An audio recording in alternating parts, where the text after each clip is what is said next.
V 사인 세타가 붙어요. 사인 세타가 90도일 때, 그러니까 자개의 방향과 90도일 때 가장 이 기전력이 커지는 겁니다. 그럼 자개의 방향으로 움직인다. 이런 안 생겨요. 0도이면 안 생깁니다. 그래서 자개와 각도 세타를 가지고 이렇게 물어보면은 뒤에 사인 세타가 붙는 겁니다. 90도일 때는 이 가장 마음이 트고 수직을 통과할 때 최대입니다. 만약에 자개의 방향으로 통과시킨다. 그럼 볼테이지가 안 생깁니다. 못 끊어요. 자동으로 끊는 게 안 생깁니다. 그래서 각도 세타를 가지고 움직이면 뒤에 사인 세타가 본다는 거. 이게 중요합니다.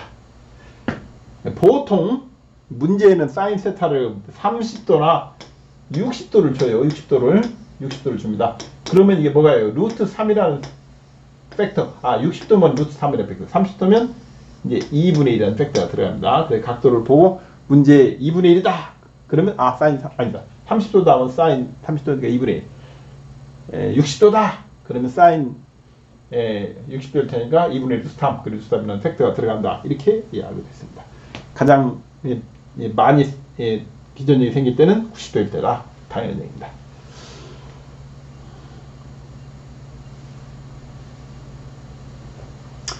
비행기 날개 양끝 전유차. 이건 또 무슨 얘기냐?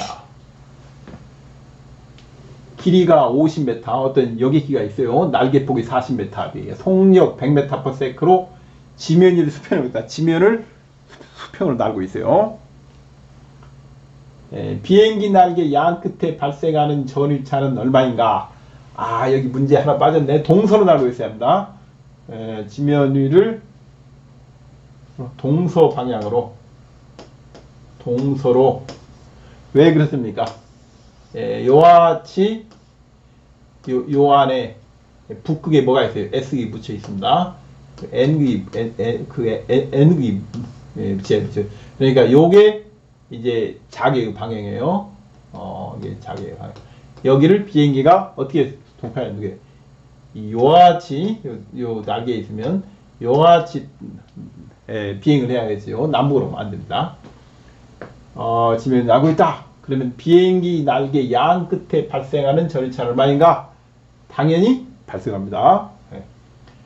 만일 지면과 30도로 착륙하는 경우, 지면과 30도로 착륙하는 경우는 어떻게 되느냐? 비행 지점의 지구 자석 밀도는 50 마이크로 테슬라를 한다. 벌써 우리가 압니다. 무슨 문제인지. 자, 지면과 나란하게 오고 있다. 이건 자석 밀도가 90도라는 얘기예요. 그러면 90도일 때는 BLP니까 50 마이크로 테슬라 곱하기 40m 곱하기 속력이 초속 100m. 그러면 0.2V. 날개 끝에 양쪽에 0.2V 차이가 생긴다. 이겁니다. 두 번째, 이제 30도로, 지면과 30도로 착륙한다는 얘기는 자개와는 60도예요.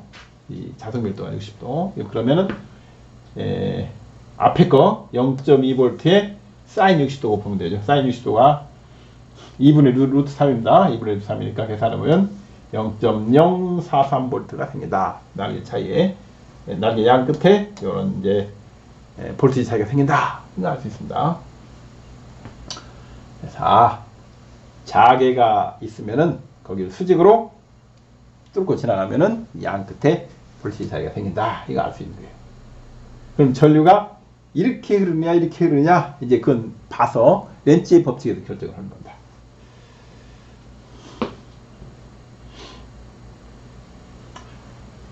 자, 이번에는 도선에다 저항을 넣어요. 자꾸 빠졌는데 아무튼 광역선 여기다 저항 R을 하나 넣으면 어떻게 되느냐? 그럼 당연히 열이 발생합니다. 얼마만큼 열이 발생합니까? P가 파워가 R분의 V 스퀘어예요. 그렇기 때문에 R분의 BLV의 제곱이라는 와트인 단위가 줄 퍼 세컨드 와트의 열이 발생한다 이겁니다. 이게 뭐입니까?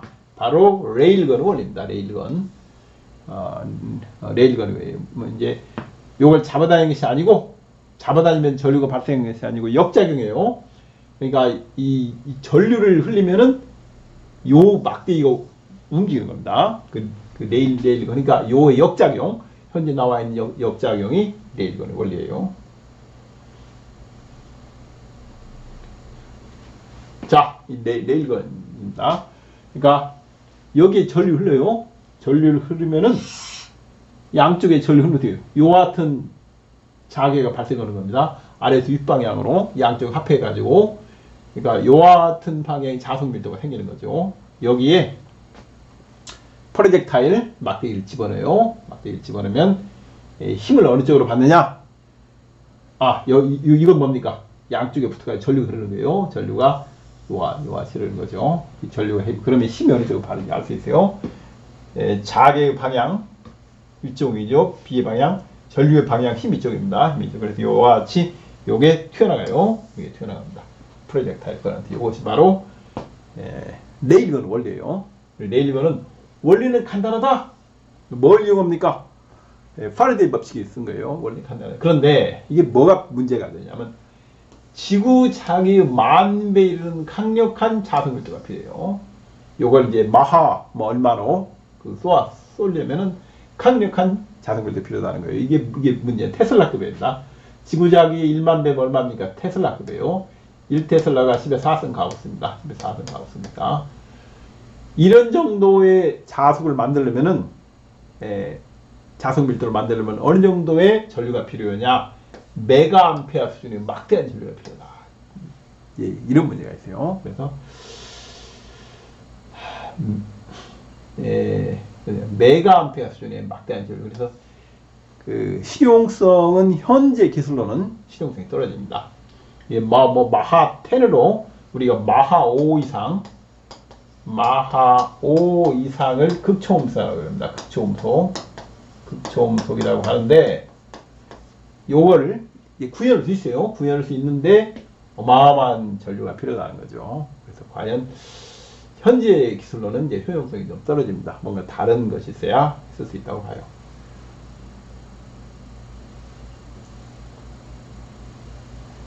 자, 이번에 이제 다른 겁니다. 자개 속에다 원판을 집어넣고, 반지름 A 원판이에요. 그리고 원판을 회전시킵니다. 회전시키는데 이게 회전축이에요. 축과 회전 여기에 붙여요. 도선 이제 블러시라든가 붙여가지고 이와 같이 회로를 구성합니다. 여기 저항을 달고, 그러면 여기 전류가 흐르고 여기에 열이 난다 이겁니다. 어떻게 되는가 보겠습니다. 자석에 붙지 않는, 당연히 안 붙어야 되겠죠. 이게 붙으면 안 됩니다. 반지름 메인 금속 도체 원판을 일정한 자석 밀도 B 속에 넣고, B가 상수입니다. 각진동수 오메가로 회전시킨다. 요걸 오메가로 회전시키는, 원판이 회전하는 거예요. N극, S극이 있어요. 그 사이에 여기서 원판이 회전하는 겁니다. 그러면 기전력이 유도가 돼요. 왜 기전력이 유도가 되느냐? 여기를 통과하는 자석이 시간에 따라 바뀌는 겁니다. 요 주파수로 바뀌는 거예요. 무슨 뜻이냐? 자석이 얼마입니까? B가 여기고 면적이 파이 A 제곱이에요. 몇 볼트가 생기느냐? 요게 시간을 미분해 봅니다. 그러면 마이너스 D 파이 DT가 어떻게 됩니까? 일정한 오메가로 돈다는 것은 요걸 주기로 나누는 거 같은 거예요. 주기로 나눕니다. 또는 거기다 주파수, 프리퀀시 곱하는 거 같은 거예요. F가 얼마입니까?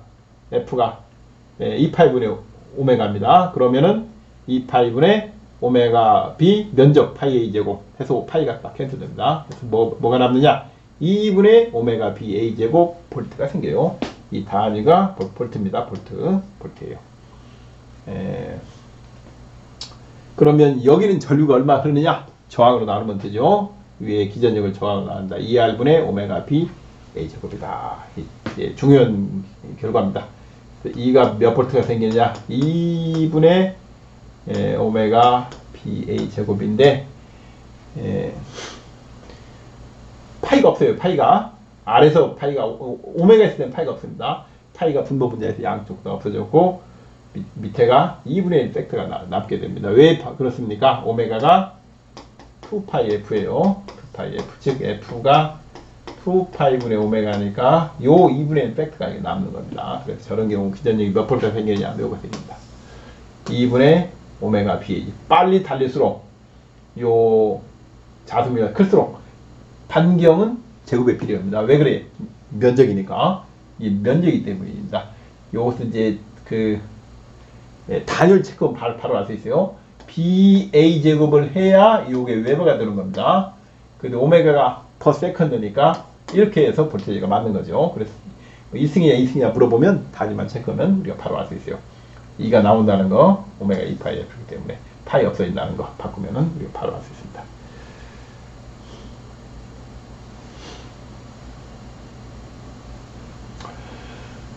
자, 이 맴돌이 전류인데 이것도 중요합니다.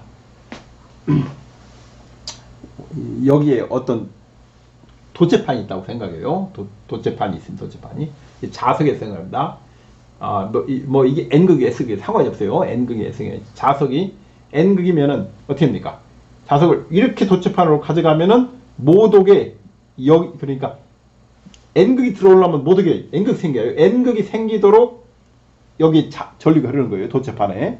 그 다음에 이걸 잡아다닙니다. 잡아다니면은 멀리 떠나려면 N극이 떠나려면 어떻게 해요? 못 떠나게 여기가 S극이 될 수 있도록 이 방향으로 전류가 흘러요. 그래서 도체판에.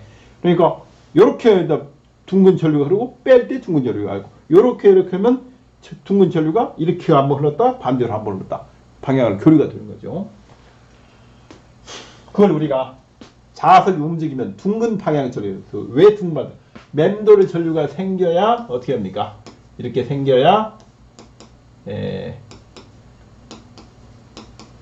자기자기 생기는 거예요. 이렇게 되면 어떻게 되는 거예요? 여기가 N극이고 여기가 S극인 거죠. 맴돌의 전류가. 그래서 움직임에 따라서 맴돌의 전류가 생기는데 이건 뭐냐면 N극과 S극을 놓고 가운데 도체판을 잡아다녀요.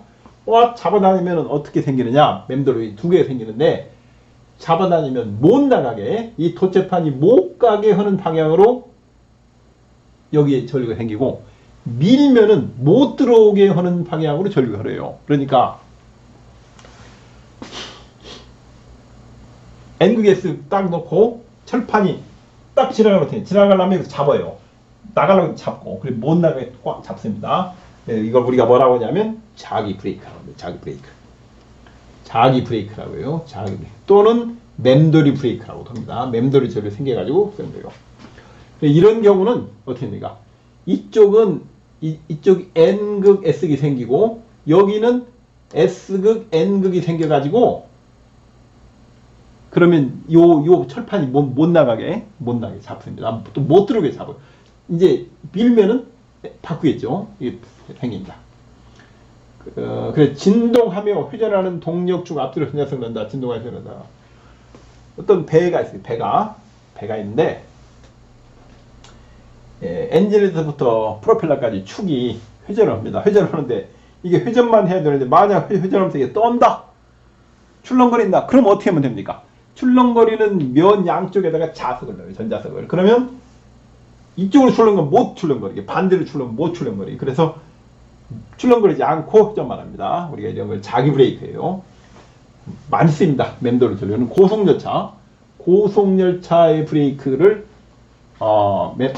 자기 브레이크, 맴돌의 전류를 위한 자기 브레이크 씁니다. 이것뿐만 아니고 가지고 있습니다. 이 자이로 드롭이라고 여러분 보셨을 거예요. 쫙 올라가서 밑으로 쫙 내려가면 딱 씁니다. 어떻게 씁니까? 여기에 자석이 있어요. 이게 여기에 자석이 있어가지고 이거 똑같습니다. 여기에 이제 그 도체가 있는 거죠. 이게 쫙 들어오려고 하면은 자석의 영향이 들어오려면 이 드롭이 못 들어오게 막아요. 여기를 통과해 나가려고 하면 못 나게 막는 겁니다. 그럼 이게 쫙 와서 여기에 딱 멈추게 돼요. 자기 브레이크. 자이로 드롭에 이제 자기 브레이크 쓴다. 무슨 원리냐? 맴돌이 전류요. 책에 따라서 와전류라고 씁니다. 와전류. 순수한 우리말은 맴돌이 전류. 한자 본다는 와전류죠. 뭐 관계없습니다. 그런 것이랑 관계없는데 요즘에는 순수한 우리말을 쓰는 게 경향이 되고 있어요. 그러니까 전기 전자공학 교육뿐만 아니고 모든 그 학문 분과 학계에는 용어 분과가 있어요. 용어 분과라는 게 있어가지고 영어라든가 의뢰어가 들어오면 그걸 우리말로 바꿉니다. 바꾸는 이제 용어 분과가 있습니다. 거기서 에디 커런트가 들어왔다. 그러면 뭘로 할 것이냐? 와전류를 할 것이냐? 맴돌이 전류를 할 것이냐? 하나를 결정하고 만약에 의견이 팽팽하다. 그럼 어떻게 합니까? 학교 회원들에게 설문지를 돌려요. 그래서 투표를 하는 겁니다. 그래서 이번에 와전류가 더 많다. 그럼 와전류를 하는 거예요. 그 다음 몇 년 뒤에 다시 한번 해봅니다. 이번에 맴돌이 전류가 많다. 그러면 이제 이게 표준 용어가 되는 거예요. 맴돌이 전류가.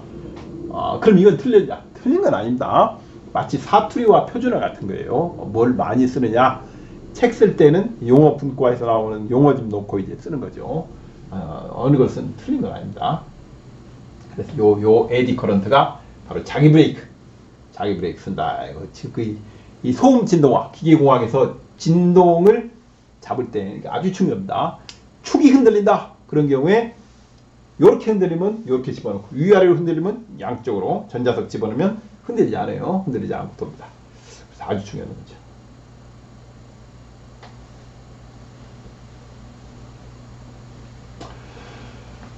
그 외에도 맴돌 전류는 이온 분야가 많이 있습니다. 하나가 비파괴 검사예요. 비파괴 검사가 뭡니까? 파괴하지 않을 빗자예요. 파괴하지 않고 검사한다 이겁니다. 금속 표면에 결함 부분이 발생하면 이 부분에 자기장의 변화가 발생하고 전류 방향이나 색이 달라진다. 그래요.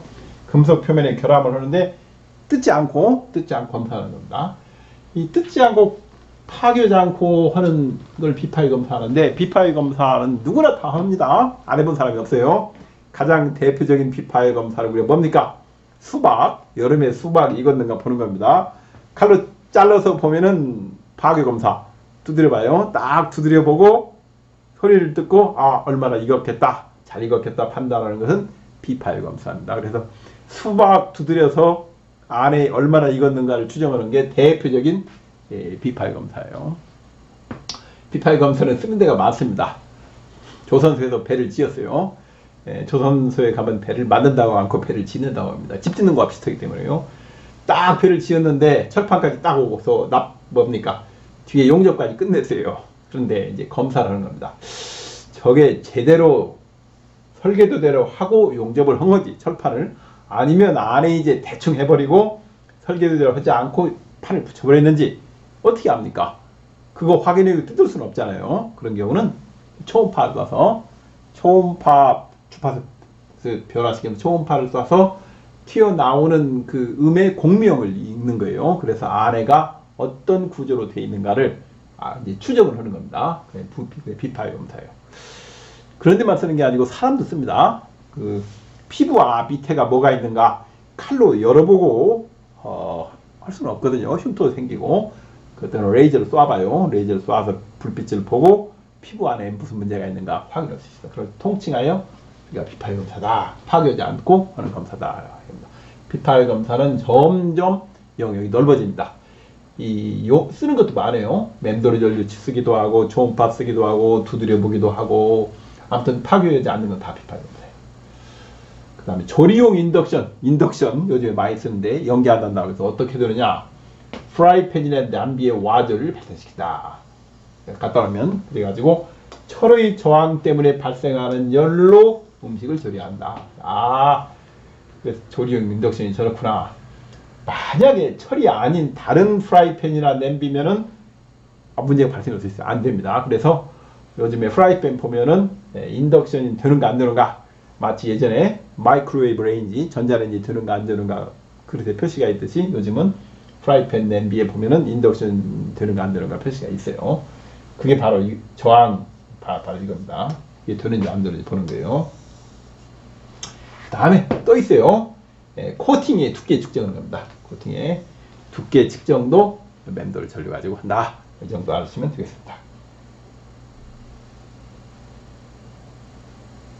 와전류로 인한 손실 감소법. 자, 와전류로 인해서 이용해요. 열이 발생하고 인덕션처럼 쓰는 경우도 있지만 반대로 손실이 없어야 되는 경우가 있어요. 와전류로 인한 맴돌 전류로 인한 손실을 줄여야 되는 것. 대표적인 게 변압기입니다. 변압기가 대표적인 건데요. 열나면 안 되죠. 열나면. 어떻게 변압기 같은 경우에 와전류란 그 에너지 손실을 줄이느냐? 바로 콤 구조. 콤이 뭡니까? 이 머리빗입니다. 머리빗. 이렇게 생겼죠. 머리빗이. 그래서 머리빗 구조. 또는 적층식 구조다. 층을 쌓았다. 층을 쌓아서 영어로 콤 구조. 요렇게 둘 것을, 요렇게 생기는 것을 요렇게 나눠놓으면 열이 안 생깁니다. 완전히 안 생기는 않겠지만, 제가 한번 베껴봤습니다. Making the core out of thin laminations parallel to the field, B green. With insulation between them reduces eddy current. Also, the field and the current are shown in one direction, the actual reverse direction, with alternating current in the transfer winding. 교류에서 요렇게 적층식으로 없어진다는 거예요. 그러면 에디 커런트가 없어진다. 그래서 열 손실을 줄인 겁니다. 저 와즐이라는 손실을. 그러면 기계공학에서는 뭐 안 씁니까? 기계공학에도 비슷한 게 있어요. 이게 완전히 같지는 않은데 기계공학에서는 무슨 콤 구조가 있습니까? 올빼미 날개입니다. 올빼미 날개를 보면은 위에가 이렇게 콤 구조로 되어 있어요. 바람을 쫙 가르고 나르는데 콤 구조로 되어 있으면은 소리가 날개에서 이 소리가 안 납니다. 소리가 안 나요. 그러니까 낮에 비행을 하는 매라든가 이런 새 종류는, 맹금류는 빠르게 나르는 게 중요합니다. 반면에 밤에 나르는 올빼미나 부엉이 종류는 빠르게 나르는 게 의미가 없고 소리가 안 나게 몰래 날아야 돼요. 그렇기 때문에 소리가 안 나야 되는데 그 올빼미의 날개 등 위에 콤 구조로 되어 있어요. 콤 구조로 돼가지고 소리가 안 납니다. 소리가 안 나요. 굉장히 참 놀라운 기술입니다. 그 다음에 올빼미는 이것만 이제 놀라운 게 아니고 청각 기술이 놀랍습니다. 낮에 사냥하는 새 종류는 시각이 중요합니다. 보여야 하니까. 근데 밤에는 안 보이기 때문에 귀가 중요해요. 듣는 게 중요합니다. 그래서 올빼미가 어느 정도 청각 능력을 가지고 있냐면은 올빼미는 얼굴 전체가 얼굴이 어떻습니까? 매는 뾰족한데 올빼미는 판판하면 오히려 움푹해요. 그러니까 귀뿐만 아니고 얼굴 전체를 귀로 쓰는 거예요. 듣는 거 귀로. 그 다음에 또 놀라운 게 올빼미는 전부 귀가 짝귀입니다. 짝귀. 이 대칭이 아니고 약간 짝귀예요. 짝귀가 소리를 더 정확히 들어요. 거리. 그러니까 어느 방향뿐만 아니고 거리까지 재는 데는 짝귀가 유리합니다. 그래서 올빼미는 나무에 딱 있다가 겨울에 이제 눈이 쌓이는데 눈 밑으로 기어가는 쥐의 소리를 들어요. 그래서 나무에 딱 있다가 눈 밑으로 지나가는 쥐를 사냥하는 겁니다. 대단한 능력이죠. 올빼미는 귀가 짝귀다. 뛰어난 청각 능력. 그 다음에 날개 등이 이 콤구조 되어 있습니다. 이게 과연 전기공학의 에디 커런트에 해당하느냐? 그건 저도 자신이 없습니다. 그렇지만 이런 구조는 이제 자연계에 많이 존재한다는 말씀을 드리기 위해서 제가 한번 가져와 봤습니다.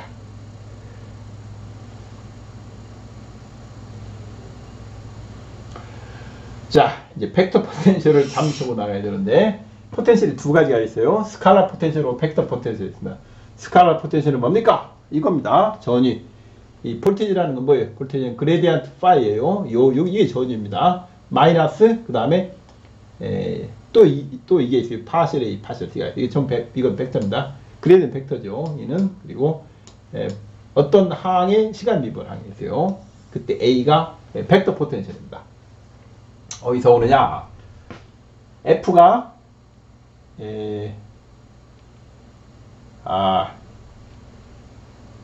이게 파이입니다. 파이 틀렸습니다. 파이가 임의 벡터일 때 이게 임의 벡터이면 델 크로스 이렇게 하면은 여기 무어가 들어가든 간에 관계없이 무조건 0이에요. 무조건 0입니다.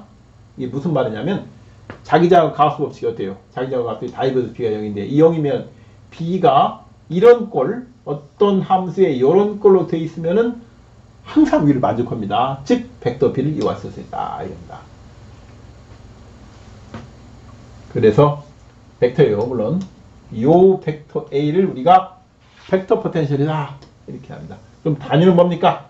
단위는 B가 이게 한번 미분한단 말이에요. 나눈단 말이니까 A를 길이로 나눈 거예요. 그래서 반대로 길이 곱해지는 게 되죠. 벡터 포텐셜 A는 테슬라 곱하기 미터입니다. 이 자속은 다르죠. 자속은 뭡니까? 테슬라 곱하기 미터 제곱이에요. 자속은 반면에 요건 벡터 포텐셜은 테슬라 곱하기 미터입니다. 그래서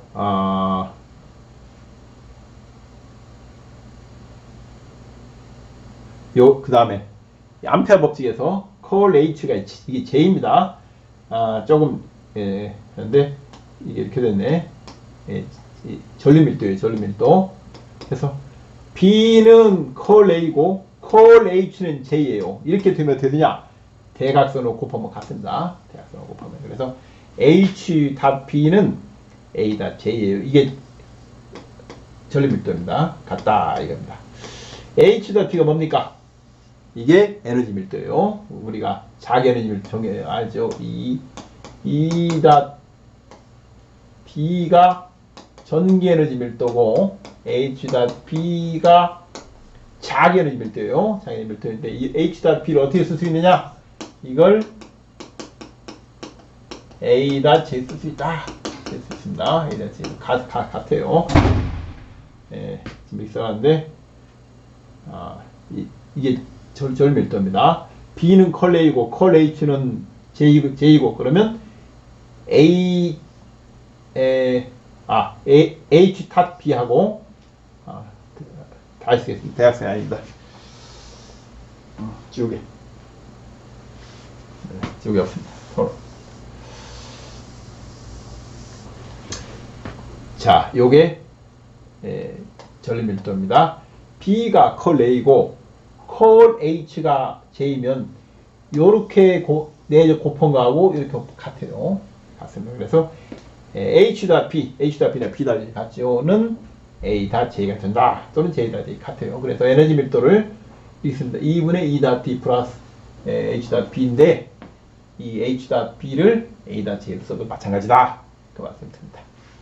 이게 바로 A가 벡터 포텐셜이에요. 벡터 포텐셜이고 벡터 포텐셜에 관해서 더 쓰려면 많은데 아마 어려운 문제는 기사시험 정도에서는 안 나옵니다.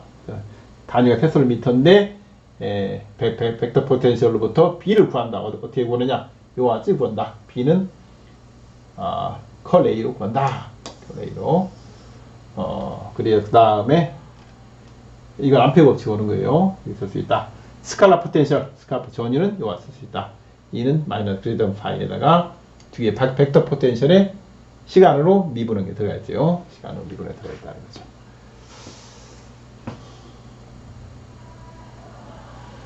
그 다음에